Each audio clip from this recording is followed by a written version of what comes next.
Welcome back to Stab the Dragon Productions for episode number 260 as we continue our Irish whiskey studies with episode number 7. Coming to you from Fort Worth, Texas on Wednesday, April 8th, 2026, where it is currently 77 degrees.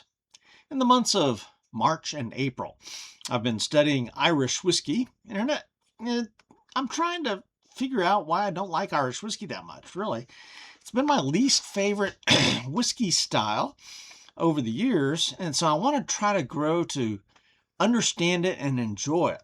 And I think this little episode over the last 6 weeks or so has helped that. My previous experiences with Irish whiskey have really been limited to the $30 and below level, but now I'm looking at the $30 to $70 range, and I'm tasting a lot of whiskeys that I genuinely like. Well, I'm not going to do a tournament like I do with the blended scotches or the Canadian whiskeys or the American rye whiskeys. I am learning a lot and expanding my horizons, growing my palate, and that's proving to me that my philosophy of drinking whiskey is exactly what I need, a slow, steady, scientific approach. Now, many people, probably even most of those who drink whiskey, have a very narrow range of whiskeys that they enjoy. They've got their favorite whiskey and they stick with it. And that's that. Well, in my whiskey journey, that was my original concept. That's what I was looking for, my whiskey. So I started tasting a wide variety of whiskeys, looking for that one special one. But that didn't happen. I like them all, apparently. But Irish whiskey clearly was lagging behind for many years. Again, I think now I've found some that I really do enjoy.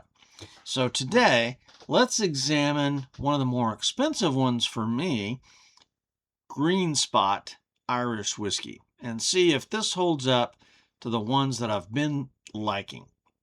Just the facts. Green Spot is a single pot still Irish whiskey distilled for Mitchell & Sons of Dublin by Middleton Distillery that makes Jameson. It weighs in at 40% ABV and cost me about $63, and this is a non-age stated whiskey. The tasting notes. The maltiness hits me first. It's mildly sweet. The fruit might be green apples or pears, and there's a hint of citrus perhaps, some spice, a touch of wood, and even maybe some coconut in there. I love coconut. This whiskey, though, exemplifies why I struggle with Irish whiskeys. I get a slight tinge of alcohol in the wrong way on the backside of the palate. I gave it a score of 78. Letter grade for drinkability, a B. My recommendation. There are several less expensive Irish whiskeys I would prefer to this one. So I'm disappointed, and I really won't be buying another bottle. I want to stress, though, that this is a good tasting whiskey with a rich history, nice bottle, but I just don't think it's $63 worth of flavor going on here. All right, let's get into the details. History. Mitchell & Sons is one of the last few of Ireland's wine merchants and whiskey bonders, dating back to 1805 and William Mitchell's confectionery bakery in Dublin, whose baked goods earned the establishment a royal warrant and the confectioner to Her Majesty. There you go. In 1887, the bakery expanded into the wine merchant and whiskey bonding business, purchasing their whiskeys from Jameson that they would then age in wine casks below street level in their cellar warehouse underneath Fitzwilliam Lane. Well, now that's interesting. They paint spots on the casks, and here on the tube you can see, it's a whiskey cask, and you got a green spot there. And the paint spots of different colors for keeping track of aging. The blue was for 7 years, the green was for 10, yellow for 12, red for 15. The green no longer means 10, though, definitely. The family firm weathered the storms of World War I, the Irish Rebellion, American Prohibition, World War II, and then the changes in the whiskey business that led to most of Ireland's distilleries shutting down. When Irish Distillers was formed in the 1970s, one of their business decisions was made to no longer supply whiskey to the bonders, those independent bottlers like Mitchell and Son. Yet Mitchell and Son had enough stock in their casks underground to last until the business climate got more positive. So this is not one of the top-selling Irish whiskey brands, yet it gets remarkably high praise in the whiskey community. I've heard this talked about for years and how wonderful it is and how this is an example of the best of Irish whiskeys. So for history, 5 out of 5 points. Bottle, label, and marketing. Well, it comes in a nice tube, as I just showed you. It's got somewhat of an ominous looking label here on the tube. And again, it's that dark green color along with the brown of the cask. So that's a little bit foreboding, I guess. Here on the bottle, I think it's a little bit better. You have the white, and then you got the green spot. And again, the story behind the spots is good. The people at Mitchell & Son were simply keeping track of their barrels for aging purposes. And that's a very simple way to do it. And it makes perfect sense, and it's a good marketing ploy now as well. The bottle is round, straight sides, clear glass, and a very short, kind of a short neck there. Straight neck. You've got a plastic cap with a real cork.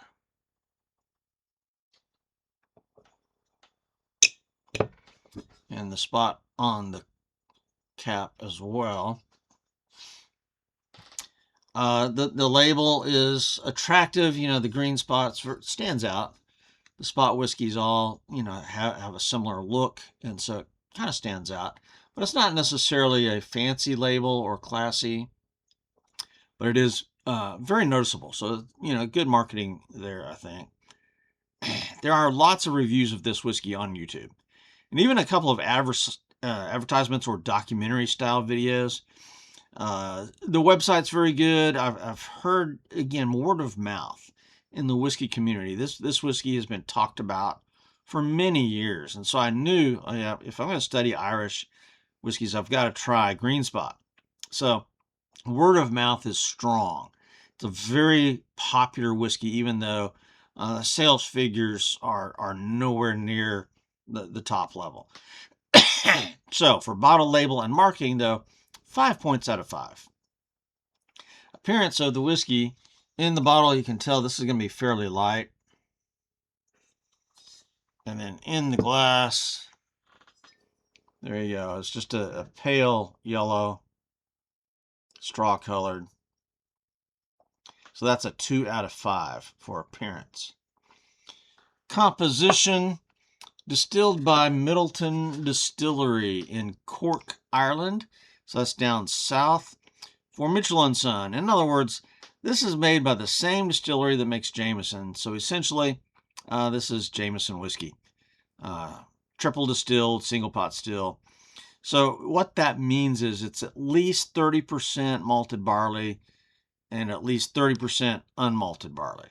So, and then you can have other grains mixed in with that. And it's from a single distillery and pot still distilled. No age statement, but when you research it, you come out with about 7 to 10 years of whiskeys in there, which is fine, except I don't know what aging underground does. To me, I mean, that really puts a damper on the climate impact, and so that may be part of the deal. It is matured in bourbon cask and ex-sherry cask, 40% ABV or 80 proof. So for composition, 13 out of 15. Let's get to the actual whiskey itself, and let's nose it.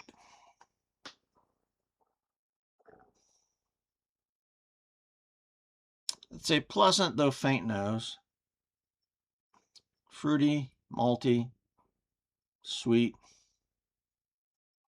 Maybe hints of nuts. I'm getting something like walnuts, maybe.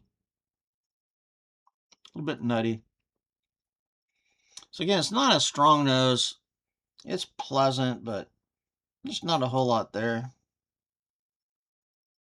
7 out of 10 on the nose. All right, taste.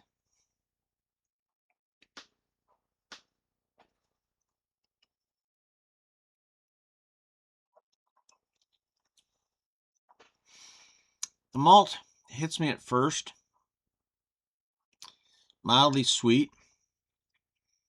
Perhaps some fruit there, like apples and pears, green apples maybe, pears. Perhaps there's a hint of lemon, citrusy going on there. It is a little bit spicy. That's nice. Touch of wood. I'm either getting the walnuts or perhaps coconut here, and that's unusual for me. And I love coconut. Yeah, I really like coconut. So I'm getting something nutty or coconutty.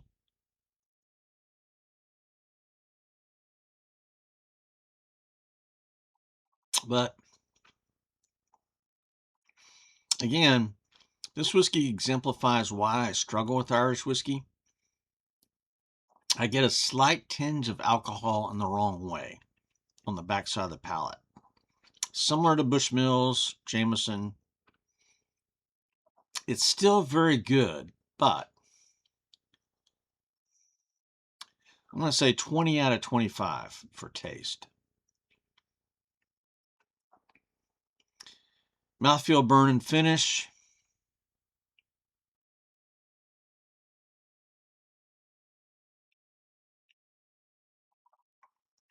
It is pretty smooth.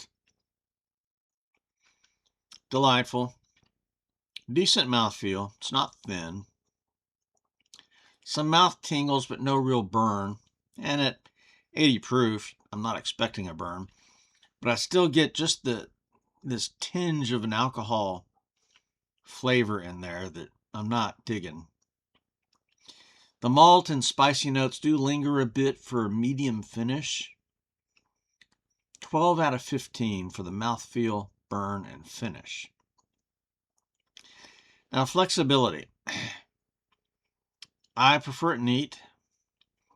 I do consider it to be fairly weak. Faint of flavor, faint in the nose, low proof. You can put this on ice if you want, but for me, there's no way I would put this on ice. It's too expensive and too faint to hold up for ice for me.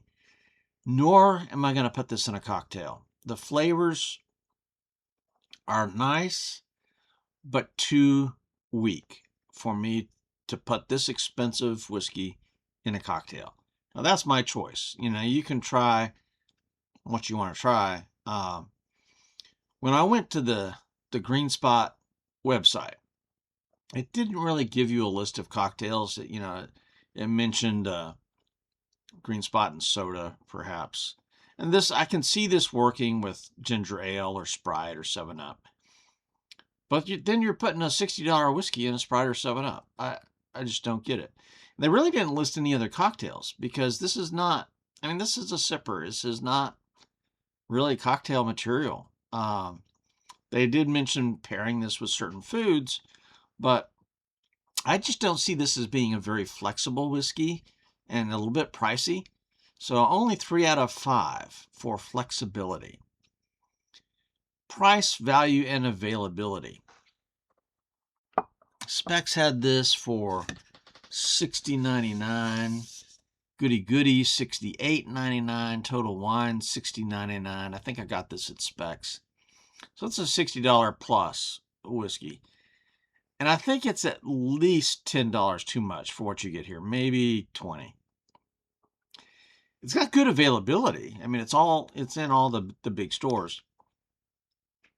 But value, that's where it's really lacking. There are several whiskeys under this price point that I like better. So only 8 out of 10 for price, value, and availability. Bonus points again. I'm going to say I'm a bit disappointed here because I'd heard so much talk about this. This is really considered to be one of the finer Irish whiskeys. And so I was kind of expecting more for this price. It does have a nice history, nice bottle tube. It is a good whiskey, but not for the price. And so bonus points, only 3 out of 5. This gives me a total score of a 78 and a letter grade for drinkability of a B. So my analysis and recommendation. Again, you can talk about a whiskey and it's obviously good or people wouldn't like it. And so this is a very popular whiskey. But when I drink it, it's just not $60 good. There are several less expensive Irish whiskeys I would prefer to this. So I am disappointed for sure, and I'm not going to be buying another bottle. I want to stress, though, that it is a good tasting whiskey. I'm going to enjoy this one that I have now while I have it. It's got a rich history. It's got a nice bottle, but I'm just not going to go here again. It's weak enough to where I'm just not going to try it in a cocktail, especially at this price point. So in conclusion, you pays your quarter, you takes your chances. Sometimes you'll win, sometimes you'll lose. So that's Green Spot. Next up for Stab the Dragon Productions will be probably Redbreast Irish Single Pot Still, but perhaps I might do another Teeling whiskey instead. I don't know. We'll see. All right. For now, this is Stab the Dragon Productions out here.